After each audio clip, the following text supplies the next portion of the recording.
नमस्कार। आकाशवाणी से प्रस्तुत है समाचार प्रभात।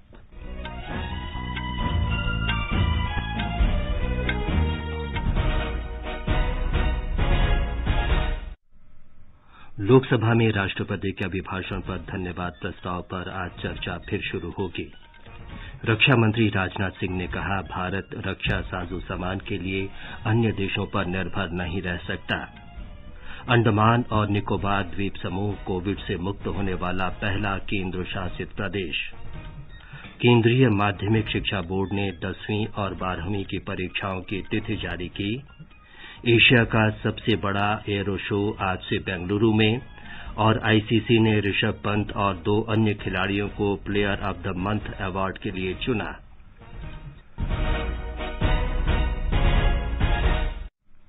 समाचार प्रभात में मुकेश कुमार के साथ मैं विमलेंदु पांडे। कोविड महामारी से देश एकजुट होकर लड़ रहा है। आप भी हमारे साथ सुरक्षा और बचाव के 3 आसान उपायों का संकल्प लें। मास्क पहनें, 2 गज दूरी है जरूरी, सुरक्षित दूरी बनाए रखें और हाथ और मुंह साफ रखें। अब समाचार विस्तार से। राज्यसभा और लोकसभा में आज राष्ट्रपति के अभिभाषण पर धन्यवाद प्रस्ताव पर चर्चा होगी।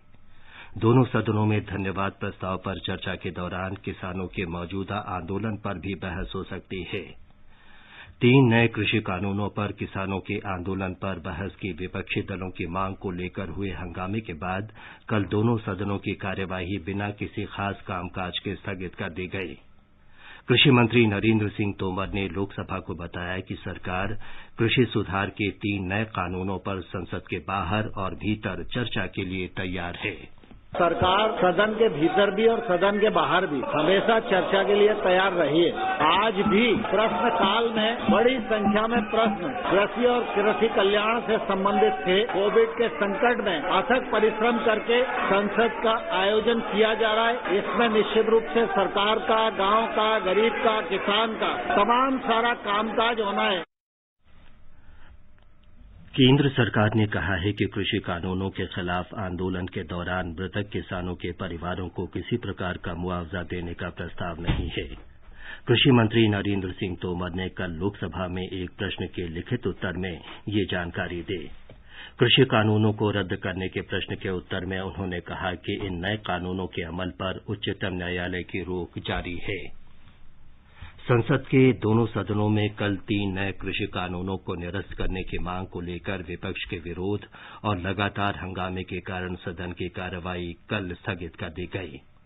राज्यसभा में विपक्षी सदस्य इस मुद्दे पर तुरंत चर्चा कराने की मांग करते हुए सदन के बीचों बीच आकर नारेबाजी करने लगे।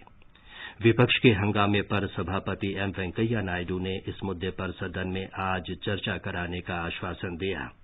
उन्होंने कहा कि सरकार और किसान संगठनों के बीच कई दौर की बातचीत हो चुकी है और राष्ट्रपति के अभिभाषण में किसानों के आंदोलन की बात शामिल की गई है। केंद्रीय उपभोक्ता कार्य राज्य मंत्री राव साहब दानवे ने कहा है कि सरकार ने चीनी मिलों को सहायता के लिए 3,500 करोड़ रुपए की मंजूरी दी है। इस राशि से चीनी मिलों के संचालन, उन्नयन और प्रसंस्करण में मदद मिलेगी। लोकसभा में एक प्रश्न के उत्तर में श्री दानवे ने कहा कि वर्ष 2020-21 के दौरान इस धनराशि के इस्तेमाल से चीनी निर्यात आसान बनाने और मिलों में नकदी बढ़ाने में मदद मिलेगी। इससे किसानों के गन्ना मूल्य के बकाये का भुगतान भी किया जा सकेगा। उन्होंने कहा कि किसानों के खाते में रकम सीधे भेजने के प्रबंध किए जा रहे हैं। सरकार ने वर्तमान खरीफ विपणन मौसम में 6 करोड़ टन धान की खरीद की है। कृषि मंत्रालय ने बताया है कि ये पिछले वर्ष के 512 लाख टन की तुलना में 17.89% अधिक है। धान की कुल खरीद में से अकेले पंजाब से 202 लाख टन की खरीद की गई। कृषि मंत्रालय ने बताया है कि पंजाब, हरियाणा, उत्तर प्रदेश समेत कई राज्यों में धान खरीद का काम सुचारू रूप से चल रहा है। अब तक 1,14,000 करोड़ रुपए से अधिक का भुगतान न्यूनतम समर्थन मूल्य के रूप में किया जा चुका है, जिससे 88 लाख से अधिक किसानों को लाभ हुआ है। केंद्र सरकार ने बजट में जम्मू कश्मीर के लिए नई केंद्रीय क्षेत्र औद्योगिक विकास योजना की नई व्यवस्था के अंतर्गत 104 करोड़ 50 लाख रुपए आवंटित किए हैं। बजट में इस योजना के प्रस्ताव का उद्देश्य जम्मू कश्मीर की मौजूदा पर्यावरण अनुकूल प्रणाली पर जोर देते हुए रोजगार सृजन, कुशल और स्थायी विकास सुनिश्चित करना है। इस योजना से छोटी और बड़ी दोनों इकाइयों का रुझान बढ़ेगा और समूचे केंद्र शासित क्षेत्र में ज्यादा टिकाऊ और संतुलित औद्योगिक विकास को प्रोत्साहन मिलेगा। सरकार ने कहा है कि ट्रांसजेंडर लोगों को शिक्षा या नौकरी में आरक्षण देने का अभी तक कोई प्रस्ताव नहीं है। लोकसभा में एक लिखित उत्तर में सामाजिक न्याय और अधिकारिता मंत्री थावरचंद गहलोत ने कहा कि ट्रांसजेंडर जनों के अधिकारों का संरक्षण अधिनियम 2019 में ट्रांसजेंडरों के लिए जीविका के अवसर उत्पन्न करने सहित उनके लिए योजना बनाने का प्रावधान है। सरकार ने कहा है कि देश में वामपंथी उग्रवाद की हिंसा में लगातार कमी आई है। लोकसभा में गृह राज्य मंत्री जी किशन रेड्डी ने कहा कि वामपंथी आतंकवाद की घटनाएं वर्ष 2009 में सबसे अधिक 2258 थीं, जो 2020 में घटकर 665 रह गईं। उन्होंने कहा कि इस हिंसा से आम नागरिकों और सुरक्षा बलों की मौतों की संख्या भी 80% तक घटी है। वर्ष 2010 में ये 1005 थी और 2020 में 183 पर आ गई। सरकार ने कहा है कि शहरी जल जीवन मिशन को इस तरह से तैयार किया गया है ताकि निर्धारित 4378 शहरों में सभी घरों में नल के जरिए जलापूर्ति सुनिश्चित की जा सके। वित्त मंत्री निर्मला सीतारामन ने बजट भाषण के दौरान इस मिशन की घोषणा की थी। आवास और शहरी मामलों के मंत्रालय ने कहा है कि शहरों के घरों में 2 करोड़ 68 लाख नल लगे हुए हैं, जिन्हें इस मिशन के तहत जलापूर्ति मुहैया का प्रस्ताव है। ये मिशन जलाशयों को पुनर्जीवित करने, जल संरक्षण और गंदे पानी को साफ करके फिर से इस्तेमाल करने की प्रक्रियाओं से शहरों में जल संतुलन की योजना पर केंद्रित होगा। इसके जरिए पानी को बचाकर उसके समुचित इस्तेमाल को बढ़ावा दिया जाएगा। मंत्रालय ने कहा है कि 20% पानी की मांग को पूरा करने के लिए जल के पुनः उपयोग की व्यवस्था का विकास किया जाएगा। जल जीवन मिशन शहरी के लिए बजट में 2,87,000 करोड़ रुपए का प्रावधान किया गया है।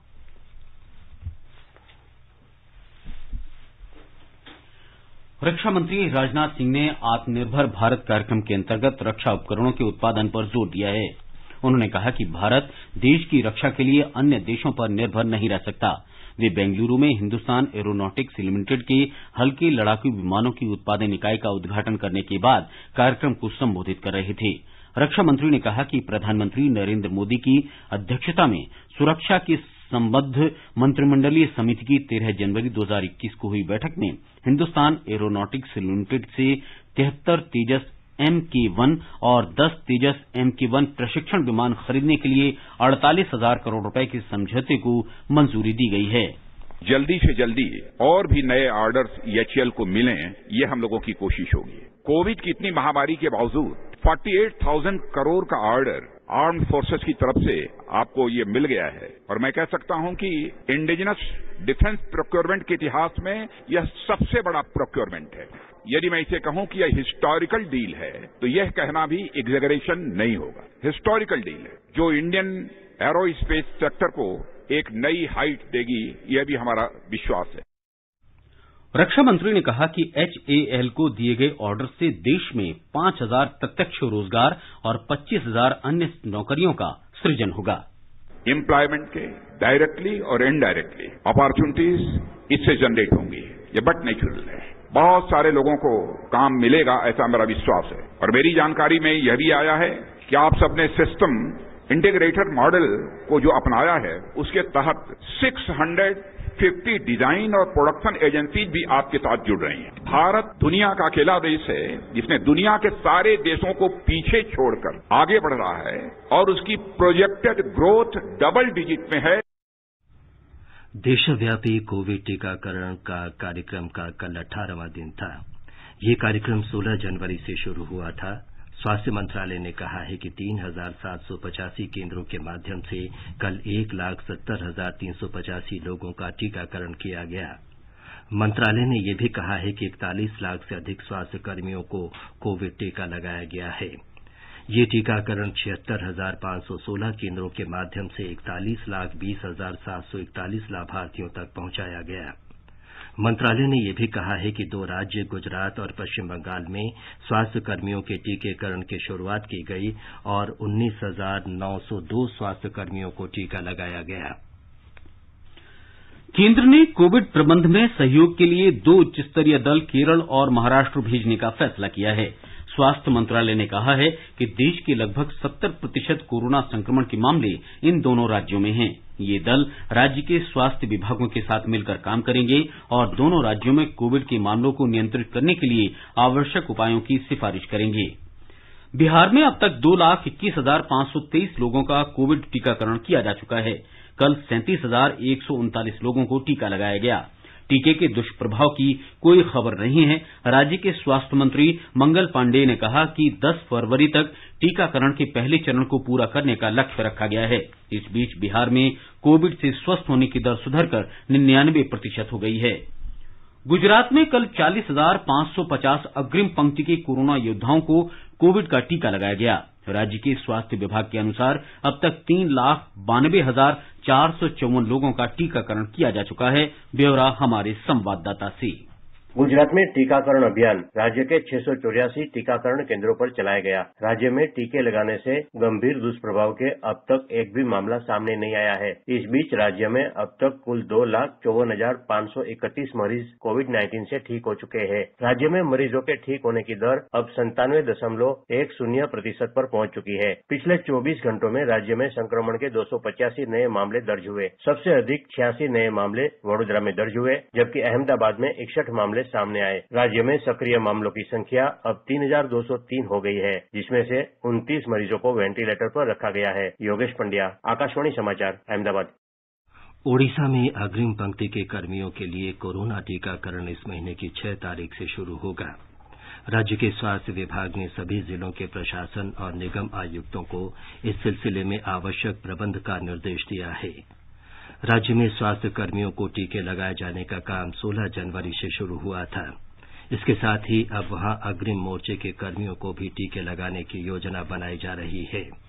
इसके लिए अभी तक 1,92,000 कार्यकर्ताओं के नाम दर्ज किए गए हैं।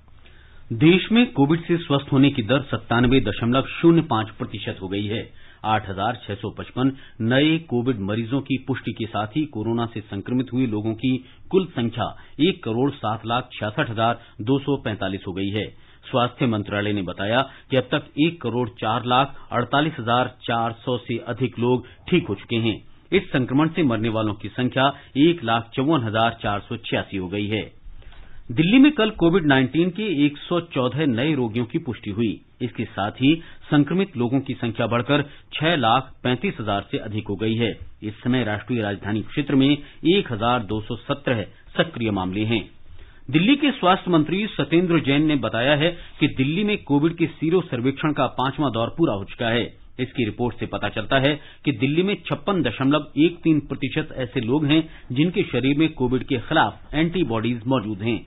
उन्होंने कहा कि ये सर्वे देश के किसी भी प्रदेश द्वारा किया गया एंटीबॉडी से जुड़ा सबसे बड़ा सर्वेक्षण है। सर्वेक्षण के लिए सभी नगरपालिका वार्डों में हरेक के 100 नमूने सहित 28,000 नमूने इकट्ठे किए गए। अंडमान निकोबार द्वीप समूह में कोविड मरीजों की संख्या 0 होने के साथ ही देश का पहला कोरोना मुक्त केंद्र शासित प्रदेश बन गया है। स्वास्थ्य मंत्रालय की वेबसाइट में बताया गया है कि द्वीप समूह में 4 रोगी ठीक हो गए हैं। केंद्र शासित प्रदेश में संक्रमण के कुल 4,932 मामले आए थे, जिनमें से 62 लोगों की मौत हो गई थी। एक रिपोर्ट। 26 दिसंबर से मुख्य भूमि से आने वाले सभी यात्रियों को नेगेटिव आरटीपीसीआर रिपोर्ट साथ लाना अनिवार्य बना दिया गया। इस रिपोर्ट के लिए टेस्ट यात्रा शुरू करने के 48 घंटे के भीतर किया जाना चाहिए। इससे यह सुनिश्चित करने में मदद मिली कि मुख्य भूमि से कोविड का कोई भी सक्रिय मामला यहां न पहुंच पाए। हालात सामान्य होते देख द्वीप समूह में हवाई सेवाओं और जलयान सेवाओं में भी वृद्धि की गई है। पूरे देश के साथ अंडमान निकोबार में भी कोविड-19 टीकाकरण अभियान सुचारू रूप से चलाया जा रहा है। अब तक कुल 2,844 स्वास्थ्य कार्यकर्ताओं को कोविड का टीका दिया जा चुका है। आकाशवाणी समाचार के लिए पोर्ट ब्लेयर से मैं गौरव पटवाल। केरल में कल पहली बार संक्रमित लोगों की संख्या देश में प्रतिदिन आने वाले मामलों से 50% से अधिक हो गई है। देश में 11,024 नए मामले आए हैं। इनमें से केवल 5,716 अकेले केरल से हैं, जो कुल संख्या का 51.8% है। देश में सक्रिय मामलों की कुल संख्या लगभग 1,61,000 में से 69,157 मामले केरल से हैं। केरल में उच्च संक्रमण दर बनी हुई है। ये 10.8% है। इसका अर्थ है कि प्रत्येक 10 जांच में से 1 संक्रमण का मामला है। राज्य में कल 16 मौतों की पुष्टि हुई। आकाशवाणी समाचार से बातचीत में भारतीय जन स्वास्थ्य संस्थान के अध्यक्ष डॉक्टर के श्रीनाथ रेड्डी ने बताया कि बजट में 35,000 करोड़ रुपए के आवंटन से ये तय होगा कि बिना किसी दिक्कत के आम लोगों को टीके उपलब्ध होते रहेंगे। The finance minister has allocated 35,000 crores to ensure that the prioritized groups who are now earmarked for receiving the vaccine early will receive the vaccine without difficulty. आगे बढ़ने से पहले एक नजर मुख्य समाचारों पर। लोकसभा में राष्ट्रपति के अभिभाषण पर धन्यवाद प्रस्ताव पर आज चर्चा फिर शुरू होगी। रक्षा मंत्री राजनाथ सिंह ने कहा, भारत रक्षा साजो सामान के लिए अन्य देशों पर निर्भर नहीं रह सकता। अंडमान निकोबार द्वीप समूह कोविड से मुक्त होने वाला पहला केंद्र शासित प्रदेश। केंद्रीय माध्यमिक शिक्षा बोर्ड ने 10वीं और 12वीं की परीक्षाओं की तिथि जारी की। एशिया का सबसे बड़ा एरो शो आज से बेंगलुरु में, और आईसीसी ने ऋषभ पंत और 2 अन्य खिलाड़ियों को player of the month award के लिए चुना। शिक्षा मंत्री रमेश पोखरियाल निशंक ने केंद्रीय माध्यमिक शिक्षा बोर्ड सीबीएसई की 10वीं और 12वीं की बोर्ड की परीक्षाओं की तिथियों की घोषणा कर दी है। शिक्षा मंत्री ने कहा कि 10वीं और 12वीं की परीक्षाएं 4 मई से शुरू होंगी। परीक्षा तिथियों की घोषणा करते हुए शिक्षा मंत्री ने कहा कि महत्वपूर्ण विषयों के बीच पर्याप्त अंतराल रखा गया है। इसमें बहुत कोशिश की गई है कि आपकी विषयों के बीच जो बहुत महत्वपूर्ण विषय हैं उनके बीच समय को थोड़ा सा अंतर हो, ताकि आपको तैयारी करने के लिए अच्छा मौका मिल सके और आप तनाव मुक्त रहें। हम हमेशा कोशिश करते रहे हैं कि हम आपके साथ जुड़े रहें और आपको कहीं तनाव न हो, मानसिक दबाव न हो, आप मस्ती के साथ अपनी तैयारियों को करें। हमारे संवाददाता ने बताया है कि कक्षा 12वीं की परीक्षा 2 पारियों में होगी। पहली पारी सुबह 10:30 बजे से 1:30 बजे तक और दूसरी पारी दोपहर बाद 2:30 बजे से शाम 5:30 बजे तक होगी। सीबीएसई की 10वीं और 12वीं की होने वाले परीक्षाओं से लगभग 3 महीने पहले संबंधित विषयों की परीक्षाओं की सूची जारी की गई है, ताकि छात्र विषयों की तैयारी अच्छे ढंग से कर सकें और उन्हें कोई समस्या भी न हो। इस दौरान दोनों कक्षाओं के छात्रों की सुविधा के लिए 2 प्रमुख विषयों के बीच पर्याप्त समय भी दिया गया है, ताकि वे संबंधित विषयों की तैयारी बेहतर ढंग से कर सकें। 10वीं के लिए कुल 75 विषयों की परीक्षा होगी, जबकि 12वीं के लिए 111 विषयों के लिए परीक्षा होगी। इस वर्ष पिछले वर्ष की अपेक्षा परीक्षाओं के आयोजन के दिनों की संख्या कम होगी और परीक्षाएं कुल 39 दिन चलेंगी, जो कि पिछले वर्ष की तुलना में 6 दिन कम है। आनंद कुमार, आकाशवाणी समाचार, दिल्ली। दिल्ली सरकार अगले शैक्षणिक सत्र के लिए नर्सरी विद्यालयों में दाखिले की प्रक्रिया जल्द शुरू करेगी। ये जानकारी मुख्यमंत्री अरविंद केजरीवाल ने निजी विद्यालयों के प्रधानाचार्यों और प्रबंधन समिति के साथ हुई बैठक के दौरान दी। कोरोना महामारी के बीच नर्सरी कक्षा में दाखिले की प्रक्रिया अभी शुरू नहीं की जा सकी है। एशिया का सबसे बड़ा एरो शो आज से कर्नाटक के बेंगलुरु में शुरू होगा। रक्षा मंत्री राजनाथ सिंह 3 दिन की इस प्रदर्शनी का उद्घाटन करेंगे। कोविड महामारी के कारण ये विमान प्रदर्शनी हाइब्रिड रूप से आयोजित की जा रही है। प्रदर्शनी की कुछ गतिविधियां वर्चुअल माध्यम से होंगी।